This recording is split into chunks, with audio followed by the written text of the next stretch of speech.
नमस्कार दोस्तों, आपके अपने YouTube चैनल में आपका स्वागत है। और आज हम बात करेंगे इंजेक्शन कब मिलाना है या कौन कौन सी इंजेक्शन मिलाना है, कब नहीं मिलाना है और कौन से इंजेक्शन हम बॉटल में दे सकते हैं। ठीक है दोस्तों, ये वीडियो आपके लिए है। अगर आप मेडिकल प्रोफेशन से हैं, आपको मेडिकल फील्ड का नॉलेज है या मेडिकल फील्ड के नॉलेज को लेना चाहते हैं, तो ये वीडियो आपके लिए बहुत ही हेल्पफुल हो सकता है। सो गाइस, इसको मिस मत करिए और स्किप मत करिएगा, बिल्कुल 1 to 1 देखिएगा। आपको आज मैं ऐसी ट्रिक बताने जा रहा हूं कि वो आपको जिंदगी भर हेल्पफुल होने वाली है। तो कौन सा इंजेक्शन हम किसके साथ मिला सकते हैं और कौन सा इंजेक्शन नहीं मिला सकते, उसके बारे में हम आज डिस्कशन करेंगे। सो गाइस, हॉस्पिटल के अंदर आप देखें तो बहुत सारे तरीके के इंजेक्शंस देखने को मिलते हैं जो डेली रूटीन में हॉस्पिटल में डॉक्टर्स के द्वारा, नर्सेस के द्वारा, कंपाउंडर के द्वारा यूज किए जाते हैं। तो आज हम समझते हैं कैसे कौन कौन सी इंजेक्शन है जिनको हम मिला सकते हैं और उनके मिलाने से हम पेशेंट की बॉडी में कोई इफेक्ट नहीं आता, कोई नुकसान नहीं होता, कोई साइड इफेक्ट देखने को नहीं मिलता, और कौन कौन से ऐसे इंजेक्शन हैं जिनको हमको नहीं मिलाना है, और साथ ही में कौन से इंजेक्शन हैं जो हम बॉटल के साथ दे सकते हैं, सीधा नहीं दे सकते, उनके बारे में चेक करेंगे। तो पहले बात करूं मैं कॉम्प्लिकेशंस की। कई बार क्या होता है कि अगर हम इंजेक्शन मिला देते हैं तो बॉडी में ईचिंग शुरू हो जाती है, रैशेस आ जाते हैं, दाने निकल आते हैं, या बहुत सारे एलर्जिक रिएक्शंस देखने को मिल सकते हैं। तो इसलिए गाइस ध्यान रखिए कि जब कभी भी आप इंजेक्शन लगा रहे हैं किसी व्यक्ति को, तो उस वक्त किन इंजेक्शन को मिलाना है। तो पहले बात करते हैं मिलाने की। या कई बार इंजेक्शन हम जब मिलाते हैं तो उसके अंदर कुछ चेंजेस आते हैं, जैसे एक इंजेक्शन में दूसरा मिला दिया और वो व्हाइट कलर का हो गया, मिल्की व्हाइट, दूधिया रंग का, सफेद रंग का देखने को मिला, मतलब उसमें रिएक्शन हो रहा है। ऐसे इंजेक्शन को हमको नहीं लगाना है। नंबर 2 कि अगर किसी इंजेक्शन को आपस में मिलाने, 2 इंजेक्शन को आपस में मिलाने के बाद उसकी विस्कोसिटी, मतलब उसकी जो सांद्रता है वो क्या हो रही, चेंज हो रही है, मतलब वो गाढ़ा हो रहा है, तो हमको ध्यान में रखना है, उस इंजेक्शन को हमको नहीं यूज करना है। नाउ थर्ड्स, प्रेसिपिटेशंस मिल जाए, मतलब इंजेक्शन हमने 2 मिलाए और मिलाने के बाद उसकी जो बॉटम सेक्शन है सिरिंज का, वहां पे हमको क्या देखने को मिले, कुछ क्रिस्टल्स देखने को मिले, तो हमको उस इंजेक्शन का उपयोग नहीं करना। नाउ लास्ट क्या है, डिस्कलरेशन। डिस्कलरेशन मतलब आपने 2 इंजेक्शन को आपस में मैच किया, फ्यूज किया, और फ्यूज करने के बाद वहां पे ह्यूज चेंजेस देखने को मिल जाए, उसके कलर में चेंजेस देखने को मिल जाए, तो ऐसे इंजेक्शन को हमको यूज नहीं करना है।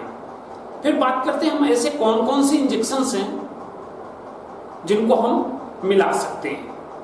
तो जैसे एक इंजेक्शन है रेनिटिडीन। रेनिटिडीन जनरली क्या होता है कि हार्ट बर्न के केसेस में देते हैं, नोजिया के केसेस में देते हैं, वॉमिटिंग के केसेस में दे सकते हैं। रेनिटिडीन के साथ में मेटाक्लोप्रामाइड। मेटाक्लोप्रामाइड नोजिया, वॉमिटिंग, मतलब किसी को उल्टी हो रही है, जी मिचला रहा है, सो हम मेटाक्लोप्रामाइड दे सकते हैं। तो ऐसी कंडीशन में हम रेनिटिडीन के साथ मेटाक्लोप्रामाइड को मिला सकते हैं, इससे कोई साइड इफेक्ट देखने को नहीं मिलता। दूसरा एक इंजेक्शन एविल। तो एविल जो जनरली हम एलर्जिक रिएक्शंस में देते हैं, सो एविल के साथ हम डेक्सोना या प्रेडनिसोलोन ग्रुप का कोई भी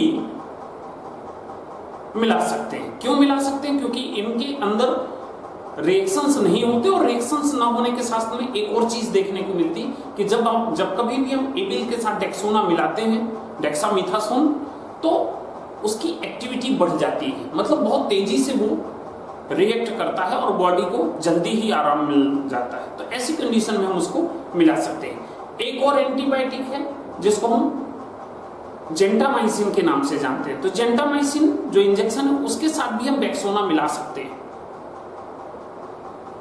तो जेंटामाइसिन के साथ डेक्सोना मिलाएंगे तो भी क्या है कि रिएक्शंस हमको जल्दी देखने को मिलेंगे, जो उसका इफेक्ट है जल्दी देखने को मिलेगा। और जेंटामाइसिन बेसिकली हम एंटीबैक्टीरियल प्रॉपर्टीज के लिए देते हैं, मतलब कि अगर किसी बॉडी के अंदर बैक्टीरियल इन्फेक्शन है तो उस वक्त हम जेंटामाइसिन दे सकते हैं। और डेक्सोना एक स्टेरॉइड है, जब स्टेरॉइड एंटीबायोटिक के साथ मिलता है तो बेहतर रिजल्ट देखने को मिलता है। Now fourth, Deriphyllin. तो डेरिफाइलिन ये इस पे एक्टोफाइलिन, थियोफाइलिन होता है और ये हमारे रेस्पिरेटरी ऑर्गन्स से संबंधित समस्याओं में हम देते हैं। तो इसके साथ भी हम डेक्सामीथासोन मिला सकते हैं, कोई साइड इफेक्ट देखने को नहीं मिलता, बदले इसकी प्रॉपर्टी बढ़ जाती है, मतलब उसके काम करने का जो टाइम है, आवर्स है, वो थोड़ा फास्ट हो जाता है और बॉडी को जल्दी आराम मिल सकते हैं। तो गाइस ये थे कुछ इंजेक्शन जिसको हम आपस में मिला सकते हैं, एक साथ मिला के यूज कर सकते हैं।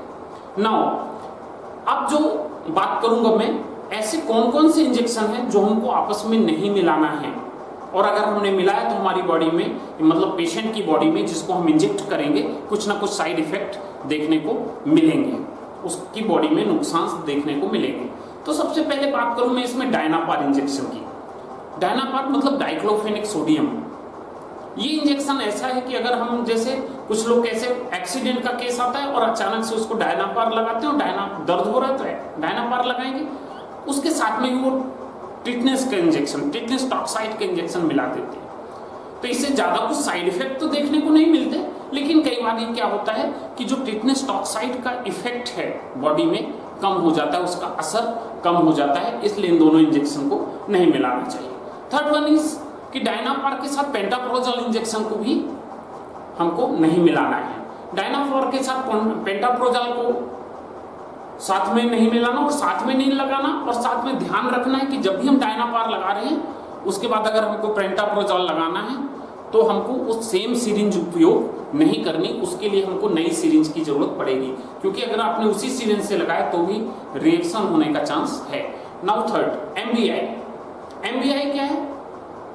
ये एक ऐसे लोगों को देते हैं जिनके अंदर बॉडी में वीकनेस है, मस्कुलर वीकनेस है, फटिगनेस है, थकान है, ऐसे मरीजों को हम एमबीआई देते हैं। तो एमबीआई इंजेक्शन जब भी दिया जाता है तो उसको नॉर्मल सलाइन के साथ 500 ml की बोतल नॉर्मल सलाइन ली, उसमें एमबीआई ऐड किया और उसको स्लो मोशन में पेशेंट को दे सकते हैं। कभी ऐसे कंडीशन है कि जैसे बीपी का पेशेंट है, उसका बीपी हायर साइड में रहता है, सो हम नॉर्मल सलाइन नहीं दे सकते उस मरीज को, तो उस कंडीशन में हम डीएनएस के साथ भी मिलकर क्या कर सकते हैं, उसको दे सकते हैं। तो ये बात करी एमबीआई की। फिर बात करूं मैं कि ओंडामिश्रान।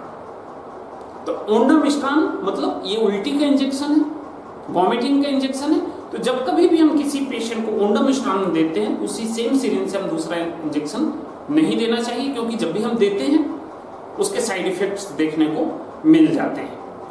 फिर बात करूं मैं एक इंजेक्शन पेंटाप्रोजोल। तो पेंटाप्रोजोल के साथ हम अमीकासिन एंटीबायोटिक है, दोनों को साथ में नहीं दे सकते, या पेंटाप्रोजोल के साथ हम ओंडम को यूज नहीं कर सकते, या ओंडम के साथ हम रेनिटिडिन को यूज नहीं कर सकते हैं। इनके साइड इफेक्ट बॉडी में देखने को मिलते हैं। फिर मैं बात करूं कि ट्रेनेक्सा, ट्रेनेक्सिक एसिड। तो ट्रेनेक्सिक एसिड या ट्रेनेक्सा के नाम से जो ब्लीडिंग को चेक करने का काम करता है, और स्पेशली कब, ड्यूरिंग द पीरियड्स, जो हैवी मेंस्ट्रुअल फ्लो होता है उस टाइम पे हम ट्रेनेक्सा का उपयोग करते हैं। तो हमको ध्यान में रखना है कि ट्रेनेक्सा को हमको कैसे देना है, ड्रिप के साथ, स्लो मोशन में धीरे धीरे उसको जाना चाहिए, हमको उसको डायरेक्टली देने से बचना है। ठीक है, कुछ डॉक्टर्स देते भी हैं, पर हमको कोशिश क्या करनी है कि हमको उससे बचना है। बॉटल के साथ, ड्रिप के साथ स्लो मोशन में उसको जाने दीजिए।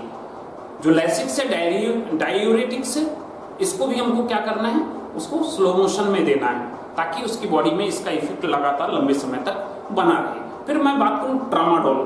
ट्रामाडोल ये भी एक पेन किलर इंजेक्शन है, दर्द को कंट्रोल करने का काम करता है। तो जब भी ट्रामाडोल आप डायरेक्टली देते हैं तो उसके साइड इफेक्ट देखने को मिलते हैं।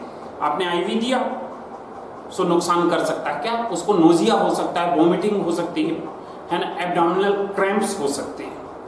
सो ट्रामाडोल इंजेक्शन देने का सही तरीका क्या है कि उसको ड्रिप में डालिए, 100 ml या 500 ml के ड्रिप में डालिए और स्लो मोशन में बॉडी के अंदर जाने दीजिए, तो ये बेहतर रिजल्ट दे सकता है। फिर बात करूं मैं बस्कोपान की। तो बस्कोपान क्या है कि एब्डोमिनल पेन में दे सकते हैं, और इसको हम इंट्रामस्कुलर दे सकते हैं, डायरेक्टली दे सकते हैं। ठीक है, तो ये थे हमारे क्या है कि डायनापार के साथ रेनिटिडिन भी नहीं दे सकते।